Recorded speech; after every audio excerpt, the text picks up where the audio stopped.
வணக்கம் நண்பர்களே! கார்த்தி ரேவதி சீரியல் சும்மா பரபரப்பா போயிட்டு இருக்குன்னே சொல்லலாங்க. பரபரப்பான கட்டத்துல நம்ம ரேவதி குணமாகணும் அப்படின்னு துர்காவும், பாட்டியும் கோயில்ல தீச்சட்டி எடுத்து வேண்டுதல் பண்றாங்க.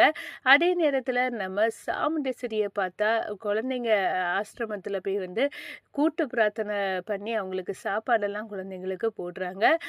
இந்த சைடு பார்த்தா நம்ம ராஜா மாரிய தேடிக்கிட்டு நம்ம சிவனாண்டி எங்க மாரிய மறைச்சு வச்சிருக்கான். அங்க போய் சிவனாண்டியையும் ரவுடிகளையும் அடிச்சு மாரிய கூட்டிட்டு கரெக்டான டைமுக்கு ஹாஸ்பிட்டல்ல சேர்த்து நம்ம ரேவதிய உயிர் பிழைக்க வச்சுறாங்க. அதை பற்றி தான் இந்த வீடியோக்குள்ள பார்க்க போறோம். அதுக்கு முன்னாடி சேனலுக்கு லைக் அண்ட் சப்ஸ்கிரைப் பண்ணுங்க ஃப்ரெண்ட்ஸ். பக்கத்துல இருக்க பெல் ஐக்கானையும் கிளிக் பண்ணுங்க. அப்பதான் நான் போடுற ஒவ்வொரு வீடியோவும் நோட்டிஃபிகேஷனா உங்களுக்கு கிடைக்கும். வாங்க ஃப்ரெண்ட்ஸ் வீடியோக்குள்ள போகலாம். ஃபர்ஸ்ட் எடுத்த உடனே சும்மா பரபரப்பு கட்டனா ஹாஸ்பிட்டல்ல கூட்டு பிரார்த்தனை பண்ணுனா கண்டிப்பா பிழைப்பாங்க அப்படின்னு ஒருத்தங்க சொன்னதை கேட்டு நம்ம சாமுண்டேஸ்வரி நம்ம பொண்ணுக்கும் அந்த ஆசிரமத்துல போய் கூட்டு பிரார்த்தனை பண்ணலாம் அப்படின்னு சாப்பாடெல்லாம் சந்திராட்ட சொல்லி ரெடி பண்ணி அங்க ஆசிரமத்துக்கு வர வச்சுட்டு எல்லா குழந்தைகள்கிட்டையும் கூட்டு பிரார்த்தனை பண்ண சொல்றாங்க. அங்க பண்ணி நம்ம ரேவதியை காப்பாத்திடலான்னு நம்பிக்கையா இருக்காங்க நம்ம சாமுண்டேஸ்வரி. இந்த சைடு பார்த்தா துர்காவும் பாட்டிக்கிட்ட போகிறாங்க. எங்கள் அம்மா ஹாஸ்பிட்டலுக்கு வர என்னை போய் பார்க்கக்கூடாதுன்னு என்னை கழுத்தை பிடிச்சி வெளியே தள்ளிட்டாங்க பாட்டி. ஆனால் இப்படி ஒரு நிலைமையில் என் அக்கா உயிருக்கு போராடிட்டு இருக்க நேரம் என்னால் நிம்மதியாக இருக்க முடியாது.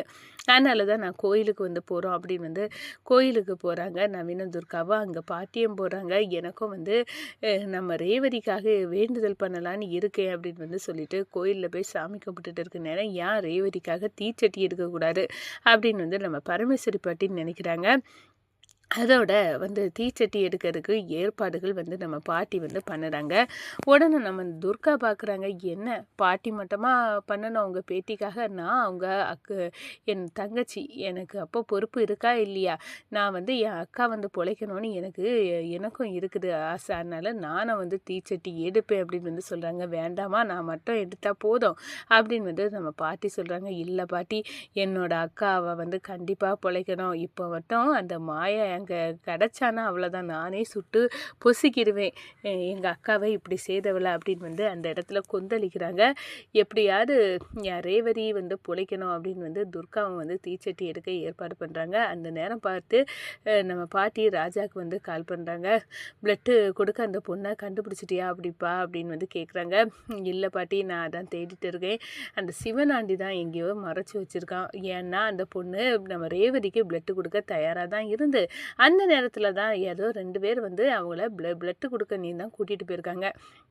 நிச்சயமாக இது சிவனாண்டி முத்துவேலோட வேலை தான் பாட்டி அப்படின்னு சொல்கிறாங்க. இதெல்லாம் கேட்டுட்டு பாட்டி பரவாயில்லை, அந்த சாமி எப்படியோ நம்ம ரேவதியை காப்பாற்றோம். நான் ரேவதிக்காக தீச்சட்டி எடுக்கலான்னு இருக்கேன். கூடவே துர்காவும் என் கூட சேர்ந்து எடுக்க அப்படின்னு அந்த இடத்துல சொல்கிறாங்க. பாட்டி, வயசான காலத்தில் உங்களுக்கு எதுக்கு பாட்டி இதெல்லாம்? நீங்கள் சும்மா இருக்க வேண்டியதானே? நான் எப்படியாவது மாரியை கண்டுபிடிச்சி அங்கே கூட்டிகிட்டு கண்டிப்பாக நம்ம ரேவதி பிழைச்சிருவா பாட்டி. நீங்கள் கஷ்டப்படண்டா இருக்கட்டு பேரா. எனக்கு கண்டிப்பாக என் பேத்தி குணமாகணும். இது ஒரு வேண்டுதல், நான் பண்ணுறேன் அப்படின்னு சொல்கிறாங்க. சரி பாட்டி, அப்போ உங்கள் விருப்பம் அப்படின்னு நம்ம ராஜாவும் சொல்லிடுறாங்க. கோயிலில் அர்ச்சகர்கிட்ட தீச்சட்டி எடுக்க எல்லா ஏற்பாடுகளையும் பண்ண வச்சு நம்ம பாட்டியும் துர்காவும் தீச்சட்டி எடுக்கிறாங்க. நவீன் சொல்கிறாங்க. சரி, அக்கா குணமாகணும், நீ கண்டிப்பாக இதை எடு அப்படின்னு என்கரேஜ் பண்ணி எடுக்கிறாங்க. இந்த சைடு பார்த்தா அன்னதானம் கூட்டு பிரார்த்தனைகளையும் ஒழுங்கு அப்படியே நம்ம சாமுண்டேஸ்வரி மன நிறைவாக முடிச்சிடாங்க. எப்படியோ நம்ம ரேவதி குணமாகணும், அவளுக்கு பிளட்டு கொடுக்கவங்க சேரணும் அப்படின்னு சாமுண்டேஸ்வரி மனசுக்குள்ளே நினைக்கிறாங்க.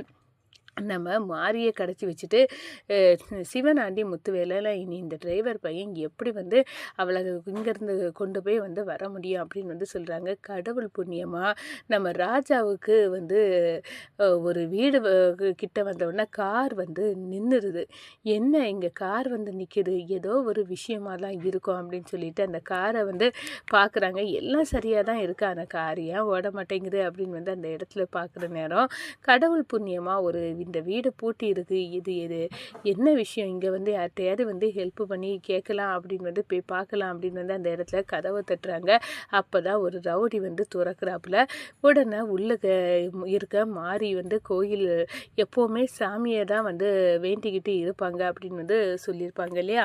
அதே மாதிரி ஒரு மஞ்சள் கலர் சாரியில் வந்து உடுத்துக்கிட்டு சேரில் கெட்டு போட்டு இருக்காங்க. அப்போ இவங்க தான் நிச்சயமாக மாறியாக தான் இருக்கும். கடவுள் அருளால் தான் கார் வந்து இங்கே நின்று இருக்கு அப்படின்னு வந்து அந்த இடத்துல வந்து நம்ம ராஜா வந்து அந்த ரவுடிகளை அடித்து வெளுத்து எடுக்கிறாங்க. நம்ம மாரியை வந்து நாங்கள் தாங்க ராஜா, கடவுள் அருளால் தான் இப்போ இந்த இடத்துல கார் நின்றுட்டு, இல்லாட்டா நாங்கள் வந்து உங்களை வந்து இங்கே பார்த்துருக்க மாட்டோம்.